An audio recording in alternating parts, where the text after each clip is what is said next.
अस्सलाम वालेकुम, मेरा नाम ताहिर अली है और मेरे यूट्यूब चैनल का नाम उर्दू सॉन्ग ज़बान है और मैं इस चैनल पे उर्दू तशरीहात अपलोड करता हूँ और मेरे इस चैनल को सब्सक्राइब करना ना भूलिएगा। बिस्मिल्लाहिर्रहमानिर्रहीम। अस्सलाम वालेकुम जी स्टूडेंट्स, उम्मीद है आप लोग ठीक होंगे और आप लोगों की ज़िंदगी खुशियों के साथ गुजर रही होगी। तो बढ़ते हैं मज़ीद इस सबक की तशरीह की तरफ। और यहाँ तक तो तशरीह हो गई थी। मुझे उम्मीद है कि आप इन तशरीह से या इन तशरीहात से भरपूर फ़ायदा उठा रहे होंगे और इस्तेफ़ादा कर रहे होंगे। अल्लाह ताला आप लोगों को दुनिया और आखिरत दोनों जहानों में कामयाबी अता करें। अच्छा, ये बढ़ते हैं मज़ीद तशरीह की तरफ। लेकिन मेरे चैनल पर हर नए आने वाले उनको चाहिए कि चैनल को सब्सक्राइब करो, घंटी के बटन ज़रूर दबाएँ ताकि मेरी हर वीडियो आपको वक्त पर पहुँचती रहे। अच्छा, ये बढ़ते हैं मज़ीद सबक की तशरीह की तरफ। यहाँ तक तो हो गया था कि मगर बाबा हर फ़िरौन मुरा मूसा। फ़िरौन और मूसा, फ़िरौन कौन था? ये एक बादशाह था और मूसा ये हज़रत आदम, ये अल्लाह ताला का एक पैगंबर था, अल्लाह ताला का भेजा हुआ एक पैगंबर था। उनके नाम क्या? इन हज़रत मूसा अलैहिस्सलाम एक पैगंबर थे और फ़िरौन क्या थे? ये एक बादशाह थे। छोटी साहिबजादी, साहिबा कुछ मुझसे ज़्यादा तेज़ थी। यानी इसका मतलब ये है कि फ़िरौन के लिए अल्लाह ताला ने मूसा पैदा किया और वो उस मूसा अलैहिस्सलाम को उन मूसा अलैहिस्सलाम की तरफ यानी कि उनके हाथ से अल्लाह ताला उनको हलाकत दी। मतलब यानी वो तो हलाक हो गए। जिस तरह वो ज़ालिम थे, जो उनका ज़ुल्म तो अल्लाह ताला ने फिर ख़त्म किया था। बहरहाल यहाँ पे कहते हैं कि जिस तरह फ़िरौन के लिए अल्लाह ताला ने मूसा पैदा फरमाया, तो इसी तरह मेरे लिए यहाँ पे ये भी मूसा से कमतर तो न थी। छोटी साहिबजादी साहिबा कुछ मुझसे ज़्यादा तेज़ थी। मतलब यानी ये ज़्यादा होशियार थी। मतलब यानी ये इतनी ज़्यादा होशियार थी कि होशियारी के हवाले से और क्या ही बताएं। तो ये कह रहे हैं ख़ुद ही मुझे मारती और ख़ुद ही रोने बैठ जाती। यानी ये इतनी तेज़ थी कि वो ख़ुद मुझे मारती और जब मार देती तो फिर वो रोने ख़ुद शुरू हो जाती।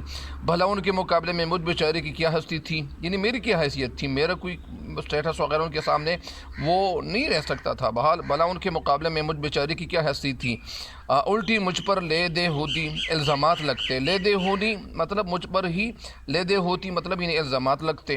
गरज मतलब हर हाल इस लड़की के हाथों नाक में दम आ गया। नाक में दम आ गया मतलब ये नहीं, नाक में दम आ गया मतलब तंग होना। मगर मैं भी बदला लिए बगैर थोड़ा ही मानता था। यानी मैं भी बदला लिए बगैर थोड़ा ही मानता था। मतलब मैं भी कोई ऐसा वैसा नहीं था, मैं ज़रूर बदला लेता था। मारने की तो हिम्मत न होती थी, यानी मतलब मैं उनको मार नहीं सकता था। मगर हाँ, कभी बेगम साहिब उन पर खफा होती तो मैं भी उल्टी सीधी बहुत कुछ लगाता। बेगम साहिबा उन पे खफा होती, यहाँ पे ये होती है जमा के इस्तेमाल हुआ है, लेकिन यहाँ पे इज़्ज़त के तौर पर ये लफ्ज़ इस्तेमाल हुआ है होती यहाँ पे। वरना अगर ये एक औरत के लिए तो लोग ये होती इस्तेमाल नहीं करते। बहरहाल खफा होती तो मैं भी उल्टी सीधी यानी झूठ मूठ अपने आप से बनाकर बहुत कुछ लगाता। महीना भर पहले की बात याद दिलाता। महीना का लफ्ज़ आजकल ये अलिफ से लिखा जाता है, ये हाय मख्तफ़ी से नहीं, हाय मख्तफ़ी। महीना भर पहले की बातें याद दिलाता, यानी वो बातें जो पुरानी हो चुकी होती थी मैं वो याद दिलाता कि अच्छा इस बेटी ने तो ये किया था, ये गलती की थी, ये बहुत सारी बातें मैं उनको याद दिलाता। अगर किस्मत ने यावरी मतलब किस्मत ने अगर साथ दिया तो काम बन गया और साहिबजादी साहिबा की खूब कुंदी हो गई पेटाई। नहीं तो लतरापे का इल्ज़ाम लगा। लतरापे चुगलखोरी, यानी फिर वो मुझे चुगलखोर कहते थे कि ये तो चुगलखोर है और ये तो अपने आप से बातें बना रहे। तो नहीं तो लतराफे का इल्ज़ाम लगा। बेगम साहिबा बेटी का गुस्सा मुझ गरीब पर उतार दिया। और फिर अगर वो इल्ज़ाम मैं पुल पर लगाता तो फिर बेगम साहिबा ने बेटी का गुस्सा, यानी वो बेटी का गुस्सा जो होता था वो मुझ गरीब पर उतार लिया। मतलब यानी वो मुझे पीटता था, वो उनकी पिटाई मेरी की जाती थी। बहरहाल जुम्मा के जुम्मा हमारी डांट घूंट कर बाजरे का पेड़ा बना दी जाती थी। जुम्मा के जुम्मा हमारी डांट घूंट कर बाजरे का पेड़ा बना दी जाती। यहाँ पे का मतलब इस है कि मेरे बाल को क्या किया जाता था, उस तरह से साफ किया जाता था। मतलब मुंडा, यानी मेरे बाल को यानी वो मुंडवा देते थे। बाजरे का पेड़ा बना दी जाती, तो मतलब यानी हर वक्त यानी हर जुम्मे के दिन मेरे बाल जो थे वो कटवाते थे, मतलब यानी वो मुंडवाते थे। और ज़रा बालों की खूंटियाँ निकली मतलब थोड़े से बगर बाल, अगर बाल वो निकल आते और उस तरह फेरा मतलब यानी वो छुरी जो होती वो फेर देते। मतलब यानी कोई हेयर कटर वाला आता या वहाँ उनके पास ले जाया जाता। पुराने एक वक्त में ऐसा भी था कि लोग جو ہیڈ کٹر ہوتے تھے تو وہ گھر پہ آتے تھے، آج کل لوگ دکانوں کی طرف جاتے ہیں۔ بہرحال اس طرح کا پھرنا قیامت ہوتا تھا، اور اس طرح کا جو پھرنا ہوتا تھا وہ قیامت کی طرح ہوتا تھا۔